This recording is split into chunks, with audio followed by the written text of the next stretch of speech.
안녕하세요. 저는 결혼을 꿈꾸고 있었던 20대 후반의 평범한 직장인입니다.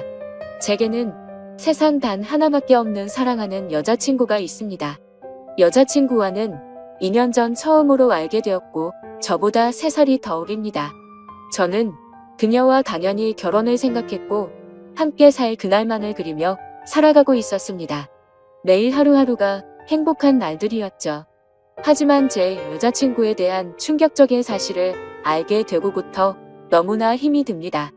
사연을 읽어보면 바보 같고 멍청하다고 욕하실 수도 있겠지만 지금의 저는 제가 어떻게 결정을 해야 할지 도저히 답을 내릴 수가 없네요. 사실 이런 이야기를 올려봐야 뾰족한 수도 없을 것 같고 좋은 방법을 찾을까 싶지만 너무 많이 답답하고 힘들어서 많은 분들의 이야기를 간절히 듣고 싶어서 글을 올리게 되었습니다. 여자친구와는 대학교 친한 여자 후배 덕분에 만나게 되었습니다. 어느 날 후배와 술을 마시고 있었고 한참 이야기를 하던 도중에 갑자기 저보고 연애는 하지 않냐고 묻더라고요. 사실 그때 당시에는 취직을 준비하고 있던 시기여서 여자를 만날 생각은 전혀 한 적이 없었습니다. 저는 장난식으로 아무도 소개도 안 시켜주는데 어떻게 여자친구를 만드냐고 했죠. 그랬더니 후배는 자신의 학창시절 동창이 한 명 있긴 한데 너무 수준 차이가 나서 소개를 못 시켜주겠다고 하더라고요. 저는 그 말에 너무 황당하고 오기가 생겨서 도대체 얼마나 그렇게 대단하길래 수준 차이가 나냐고 따졌죠. 후배는 친구가 학창시절에 얼짱 출신이라고 말하길래 갑자기 너무 호기심이 생기더군요. 그래서 저는 후배에게 사진부터 좀 보여주고 말하라고 했고 사진을 보는 순간 저는 후배에게 소개만 시켜주면 술을 한 달 동안 사주겠다고 했죠.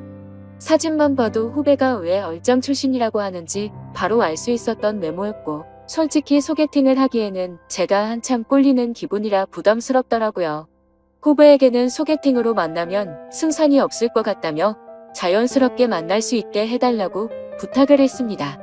그러자 후배는 소개녀와 단둘이 만나자고 약속을 잡을 테니까 저는 친구들과 놀다가 자연스럽게 합류를 하자고 했습니다. 그리고는 미리 친구들에게 말해서 저를 지켜 세워주자는 작전을 짜게 되었죠. 약속 당일날 저는 친구들과 일찍부터 만나서 술을 마시고 있었습니다. 약속 시간이 다가오자 후배는 그 소개녀와 만났고 커피숍에서 얘기를 좀 하다가 자연스럽게 데리고 온다고 문자가 왔습니다. 저는 친구들에게 잘 부탁한다며 자연스럽게 지켜 세워달라고 신신당부를 했죠. 그날따라 너무 긴장이 돼서 시간이 정말 갈 생각을 안 하더군요. 그렇게 한참이 지나고 나서 술집 문이 열렸고 제 후배는 소개녀를 데리고 같이 들어왔습니다. 실제로 처음 보는데 정말 선녀가 들어오는 기분이었죠. 잠깐 사이에 저는 곧바로 첫눈에 반해버렸습니다. 친구들도 저 멀리서 오는 그녀를 보고 대박이라면서 속삭일 정도였으니깐요. 그날 저는 최대한 말도 조심하고 행동도 조심했습니다.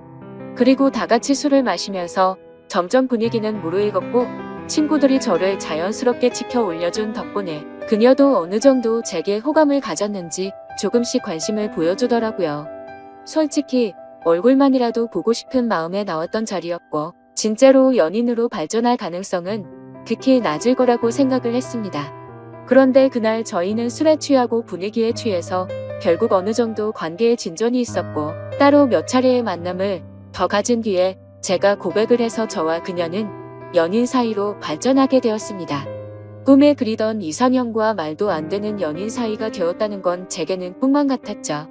여자친구는 만나면 만날수록 얼굴만 예쁠 뿐만 아니라 성격도 너무 착한 천사 같은 여자였습니다. 저는 능력이 부족해서 좌절감에 빠져서 얼른 취업을 하고 더 많은 걸 해주겠다고 하며 그런 건 전혀 중요하지 않다고 늘 제 마음을 다독여주는 그런 착한 마음씨의 여자친구였습니다. 그렇게 미래를 꿈꾸며 만난 지 어느덧 1년이 지날 때쯤이었습니다. 저는 취직을 해서 직장을 다니는 상태였고 여자친구는 대학교 졸업반이었습니다. 그런데 어느 날부턴가 여자친구가 연락이 잘 되지가 않더라고요. 평소 그러지 않았기에 뭔가 이상해서 계속해서 무슨 일인지 물어보게 됐죠. 그러자 집에 일이 좀 생겨서 그렇다고 말하기가 어렵다고 했습니다. 집안일인데 계속 묻기엔 그래서 그런가 보다 하고 넘어갔습니다. 그 얘기를 묻고 주말에 여자친구를 만나게 되었는데 표정이 좋지가 않더라고요. 그래서 저는 다시금 여자친구에게 물었습니다.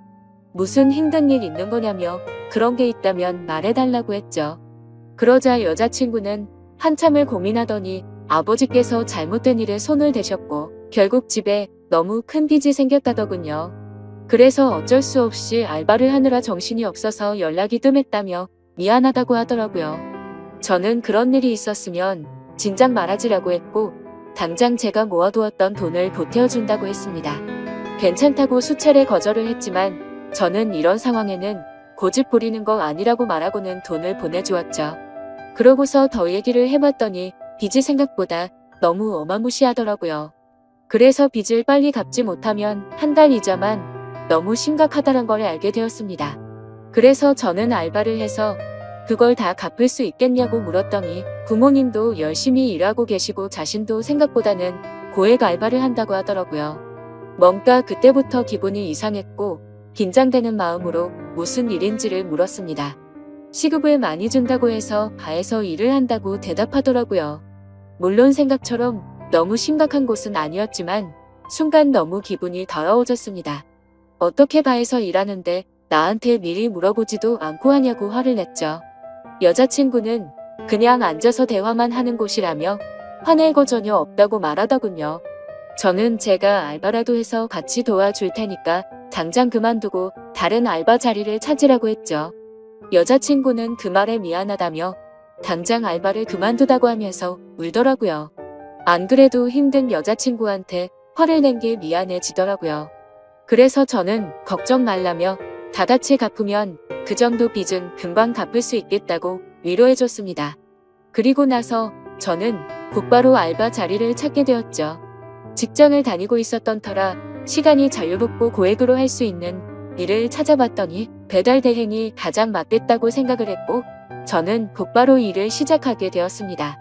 처음에는 실수투성이었습니다. 오토바이도 잘 타지 못했던 터라 운전도 서툴렀고 일이 서툴러서 배달을 많이 못하다 보니 수익도 별로 나지를 않더라고요. 그런데 사람은 적응의 동물이라 그런지 배달을 하다 사고도 몇 번 나보고 지리적으로 익숙해지고 나니까 그때부터는 점점 수익이 많이 오르게 되었습니다. 여자친구는 제가 오토바이를 타고 운전을 하는 걸 항상 걱정했죠. 그러면서 동시에 제게 너무 고맙다고 평생 이 고마움 다 갚아나갈 거라고 하더라고요. 그때는 이런 시련이 저희의 만남에 있어서 더욱 더 끈끈한 사이가 되게 해주고 평생을 살면서 흔들리지 않을 좋은 계기가 될 거라고 굳게 생각을 했습니다. 하지만 그런 긍정적인 생각들은 절대 보잘것없는 헛된 생각이란 걸 알게 해주더군요. 제 인생에서 가장 큰 충격을 받은 날이라 정확히 기억납니다. 문제가 생기게 된 그날은 주말 일요일 저녁 7시쯤이었습니다. 저는 주말에도 쉬는 걸 포기하고 배달 대행 알바를 하고 있었죠. 그런데 제가 처음 여자친구를 소개받던 날 함께 있었던 친구에게서 연락이 왔습니다. 전화를 받아보니 한참 동안 말을 못하고 가만히 있더라고요. 그때는 너무 바쁜 피크 시간대였고 배달통에는 몇 군데를 더 가야 하는 음식들이 있었던 상황이었기에 너무 급한 마음에 짜증이 나서 소리를 쳤습니다. 도대체 무슨 큰일이길래 그러냐고 답답하게 하지 말고 빨리 말을 하라고 했죠. 그러자 친구는 어렵게 말을 꺼냈습니다. 혹시 여자친구가 요즘 어디서 일하는지 아냐고 묻더라고요. 그때 당시 저는 여자친구가 학교를 다니면서 야간에 커피숍 알바를 한다고 들었기에 커피숍에서 일한다고 대답을 했죠.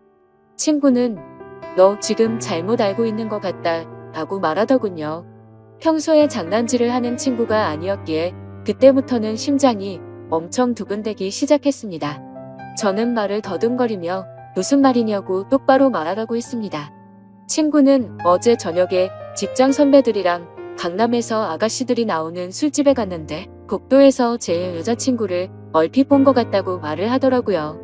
긴가민가해서 이 말을 해야 되나 말아야 되나 하루 종일 고민했는데 아무리 생각해도 제 여자친구가 맞는 것 같다고 하더라고요. 그리고는 여자친구는 자신을 못 본 것 같으니 일단은 무턱대고 화내지 말고 진정하고 사실 파악부터 제대로 해보라고 하더군요. 너무 갑작스러운 소리를 하길래 깜짝 놀랐고 기가 막혀서 말조차 나오지가 않더라고요. 한참을 가만히 있다가 친구에게 일단 알겠다고 하고 통화를 끊었습니다.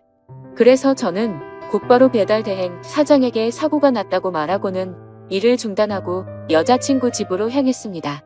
손이 덜덜 떨려서 운전도 불가능했고 도저히 일을 할 수 있는 상태가 아니었죠. 여자친구 집 앞에서 최대한 침착하고 밥을 먹자고 나오라고 했습니다. 얼마나 초조하고 떨렸는지 여자친구를 기다리는 동안 담배를 거의 한 갑을 폈던 것 같습니다. 한참 뒤에 여자친구와 저는 식당으로 가서 밥을 먹었고 아무렇지도 않은 척 요즘에 커피숍은 바쁘지 않냐고 물었습니다. 그러자 요즘에는 사람은 많지 않은데 가끔 진상들이 있어서 힘들다고 하더라고요. 그 모습을 보니까 도저히 거짓말이라고는 생각을 할 수가 없었고 너무 자연스러웠기에 친구가 잘못 본 건가 보다 라고 생각을 했습니다. 그렇게 식사를 마치고 저희는 둘만의 시간을 보내러 갔죠. 그런데 함께 사랑을 나누면서도 그 찜찜한 마음은 절대 지워지지가 않더군요. 여자친구가 화장실을 간다고 자리를 비운 사이 저는 얼른 여자친구의 휴대폰을 보게 됐습니다. 카톡이나 메시지로는 별로 의심스러울 게 전혀 없더라고요. 그런데 은행에서 온 메시지를 무심코 눌러보게 되었는데 정말 깜짝 놀랐습니다. 돈이 없다던 여자친구의 통장에는 잔액이 1,000만 원이 훨씬 넘는 돈이 찍혀 있더라고요. 그래서 이게 도대체 무슨 돈이지 싶어서 메시지를 올려보니 며칠 전 날짜로 어떤 처음 보는 이름으로 1,000만 원이 입금되어 있더라고요. 그리고 더 올려다 보니 여자친구의 가족분에게 다시 보낸 건지 1,000만 원을 출금을 했더라고요. 그래서 이게 도대체 뭐지 싶어서 계속해서 올려봤습니다. 근데 매월 1일에 똑같은 이름으로 꼬박꼬박 1,000만 원이 입금되었더라고요. 어림잡아 봐도 1년 가까이 받아왔으니까 1억이 훨씬 넘는 돈이었습니다. 곧바로 이건 뭔가 심각하게 잘못 돌아가고 있구나 라고 여자친구가 화장실에서 나오자마자 저는 화를 내면서 이 돈 뭐냐며 휴대폰을 들이댔습니다. 그러자 깜짝 놀라며 휴대폰을 뺏어가더라고요. 저는 정신이 나간 상태로 나지막이 말했습니다. 지금부터 나한테 거짓말할 생각하지 말고 모든 사실을 말하라고 했죠. 여자친구는 지금까지 있었던 일들에 대해서 말했습니다.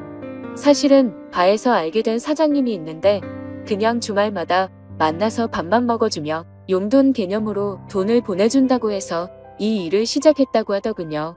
저는 너무 황당해서 따져 물었습니다. 아무 짓도 안 하고 밥만 먹는데 어떤 정신 나간 놈이 한 달에 1,000만 원씩 주냐고 했죠.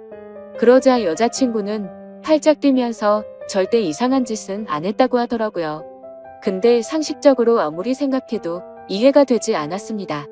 어느 누가 밥만 먹어준다고 한 달에 1,000만 원씩 줄까요? 그것도 다 합치면 1억이 훨씬 넘는 큰 돈을요. 그런데 그때 갑자기 문득 생각난 게 친구가 여자친구를 술집에서 봤다고 한 게 생각이 났습니다.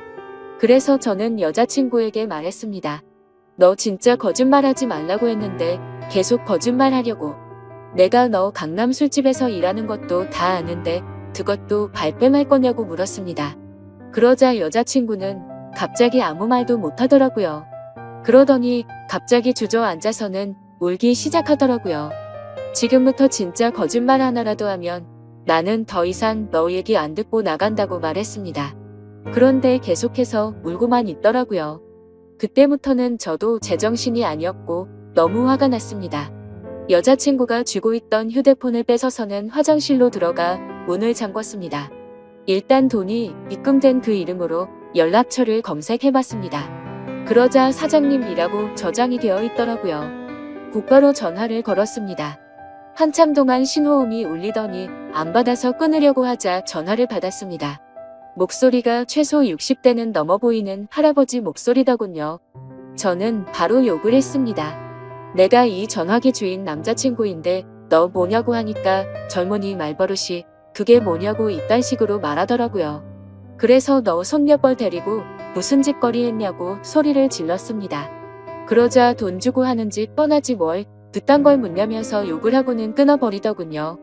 정말 그 말을 듣는 순간 머리가 너무 어지러웠습니다. 여자친구는 밖에서 문을 계속 두드리면서 울어대고 너무 믿었던 여자친구에게 배신을 당한 기분에 저도 모르게 눈물이 흐르더라고요. 그렇게 서로가 화장실 문을 사이에 두고 1시간 동안 아무 말 없이 있었습니다. 제가 먼저 말을 꺼냈습니다. 그동안 나를 얼마나 우습게 생각했으면 끝도 없이 거짓말하냐고 물었더니 자신을 두고 떠날 것 같아서 차마 말을 못했다고 하면서 울더라고요. 바에서 일한 거랑 커피숍에서 일했다는 건 다 거짓말이었냐고 했더니 미안해라고 대답을 해주더군요. 그럼 다른 데서 일한 건 다 거짓말이었고 애초부터 강남에 있는 술집에서 일한 거냐고 물었습니다. 그러자 여자친구는 그때부터 모든 사실을 털어놓더군요. 처음에는 바에서 얘기만 하는 일로 시작한 건 맞았답니다. 그런데 갑자기 그 사장님 지인이 운영하는 다른 술집에서 홀서빙 일이 부족하다고 해서 도와주고 오라고 했답니다.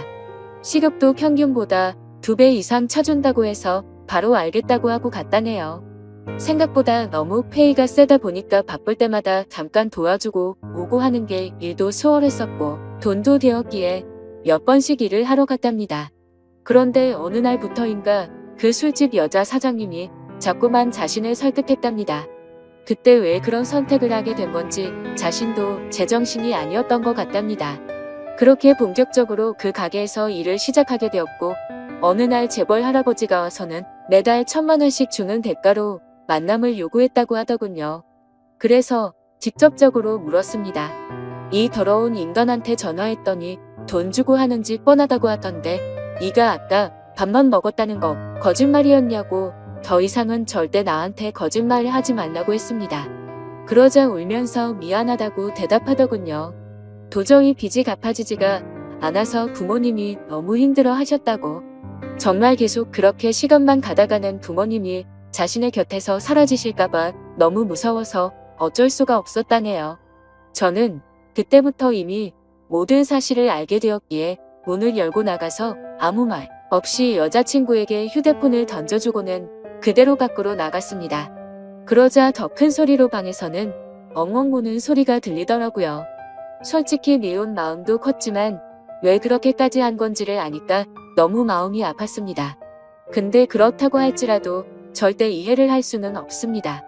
저는 여자친구의 힘든 걸 도와주기 위해서 평일에 회사 끝나면 배달 대행을 자정 넘게까지 했고 주말에도 쉬지 않고 그렇게 열심히 일해서 도와줬건만 그 대가가 고작 이런 충격적인 배신이라니 말문이 막힐 수밖에 없었고 모든 게 다 원망스러운 마음만 들었습니다. 그날이 있고부터 벌써 며칠이 지났습니다. 여자친구는 이제 빚은 거의 다 갚아가서 제대로 된 일을 구해서 갚아 나갈 거랍니다. 일도 다 그만뒀고 그 남자와도 다시는 연락하지 말라고 했다고 하네요. 저를 속인 건 너무 미안하고 무저히 자신의 곁에 있어달라고 말 못하겠다고 합니다. 정신 나간 자기 같은 여자는 잊어버리고 꼭 행복하라며 오빠는 행복할 자격이 있는 사람이라고 하네요. 차라리 여자친구가 뻔뻔하게 굴었으면 이렇게 마음이 더 아프지도 않았을 것 같습니다. 정말 태어나서 처음으로 평생을 함께 하고 싶었던 여자친구였는데 이런 사실이 모든 게 다 꿈이었으면 좋겠습니다. 솔직히 이렇게 많이 사랑하기에 저는 지금도 말도 안 되는 고민을 하고 있네요. 제가 여자친구를 용서해주는 게 맞는 걸까요? 어떤 선택을 해야 할지 정말 모르겠습니다. 저보다 현명한 분들이 많으실 테니 부디 제게 한마디씩만 부탁드립니다. 감사합니다.